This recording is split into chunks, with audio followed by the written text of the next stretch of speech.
I want to ask you a question. Have you ever wondered how, just in 1 year, you could turn your life around? 2023 was a very lucky year for me. I got the job that I dreamed of, I married the love of my life, and became German citizen. But none of those things happened because of luck. They happened because of a series of small steps. And none of those small steps were an indicator of where I am and who I am today. But let me start by the beginning of this chapter of my life. Today, I'm 36 years old.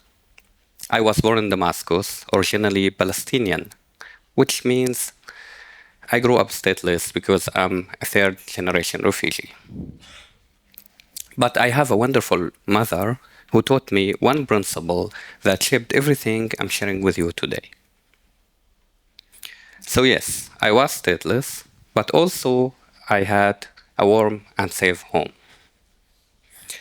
And then came a moment where I had to make my own decisions, difficult decisions. After graduating and working as an engineer in Syria, in 2015, I reached a point where I had to choose between staying in Syria and being forced into military service or leaving the country. Staying meant maybe killing or being killed, and that was not an option for me at all. But leaving was not easy as well. As a stateless person, getting visa is next to impossible. So the Balkan road became my only option. Turkey, Greece, East Europe, etc. Finally, Germany. My mother always said, "We don't have the privilege to give up." That sentence stayed with me in every hard moment. Every time when I felt weak, I felt just I want to go back. I want to give up. I don't want to do that anymore. I remembered that I don't have the privilege to give up. Fast forward in October 2015, I arrived in Berlin with not much of a plan. Berlin was noisy, multicultural, and full of musicians. I worked as a musician. I learned German and met people from everywhere in the world. I also tried to work in restaurants and cafes, but I knew that was not my thing. And even considering myself an engineer felt out of reach for me to apply for engineering roles. So I I had very poor German language, and also my confidence was on very low level. But when the pandemic started, in a strange way, I got my first real opportunity. During the lockdown, everything stopped. No concerts, no income, just free time. And to fill that free time, I was playing computer games with my friends. I still do. But it became really boring. So I thought maybe I go back to engineering work, but this time I don't want to work as telecommunication engineer. I want to try maybe something different, maybe something with programming. My girlfriend suggested that time to start by building a website for my own band. And as a start, I found it really a cool idea. Thought, why not? So she helped me with some research to build the skills that I would need, and I stumbled across a school that attracted many people like me. A school about tech and coding. That's where I found Ready School. But I didn't even feel qualified and ready to sign up for this school. But I said yes. I said yes because I remembered that I don't have the privilege to give up. After finishing the school, I got my first traineeship and jumped into real professional work environment. I start learning. I start learning by doing, learning by listening and observing. In that time, my traineeship in SoundCloud came to an end, and the new management back in the days were not interested in hiring juniors.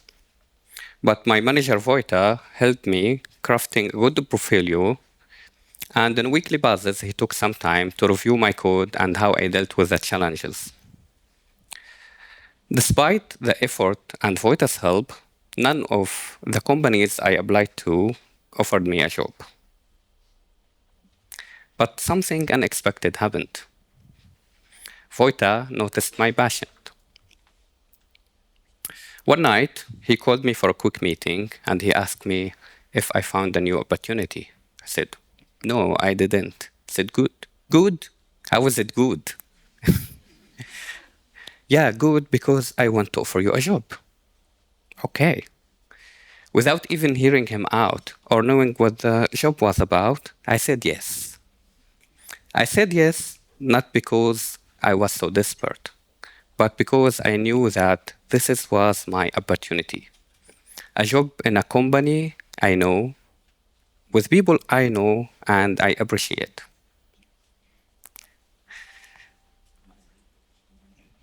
And it happened again that I said yes to something that I never did before in my life.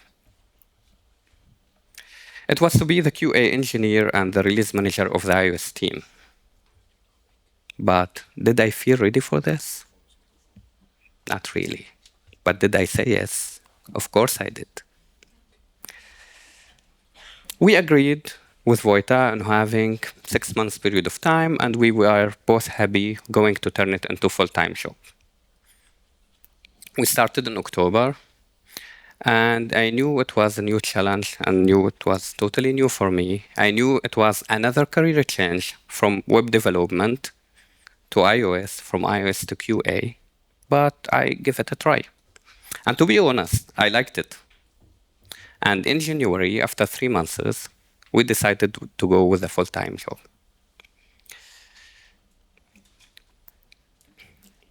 In the company, we have a very nice mindset.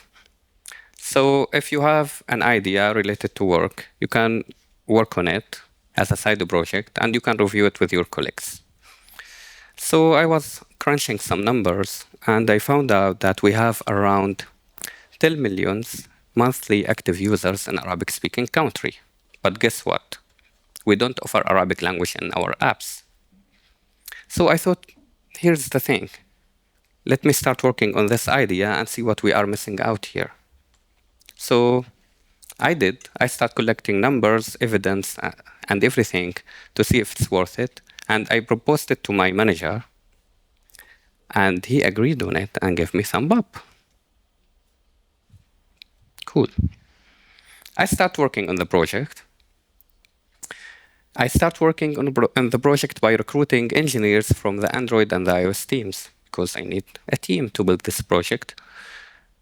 Sounds like leadership. Again, something that I never have to do before in my life. But again, did I felt ready for this? No, I didn't. But did I say yes? Of course I did. The project deadline was set for a year, and we were able to deliver it only in 6 months. Great work. 2023, the year where I got married, the year where I got promoted and became German citizen. Big milestones. Nothing in the way there was easy. It didn't even come easy. It came with a lot of doubts and worries and questions. But always I was guided by this one principle. We don't have the privilege to give up. I wanted you to know that I believe my story is not really special. I didn't even have any advantages. I only had 2 things, a guiding principle and one step at a time. I saw an opportunity and I took it. I executed where I was at the time and made progress. And I think we all do. Some of us might just not listen to their opportunities because most of the opportunities, in my opinion, are whispering. They are not shouting at you. Let me ask you, do you have the privilege to give up? Or maybe the opportunity in front of you is just whispering and you keep ignoring it. Remember that your next chapter doesn't come in an autopilot. You don't need to be qualified. You don't need to have a plan and you don't need to be perfect. You only need your next step. Thank you.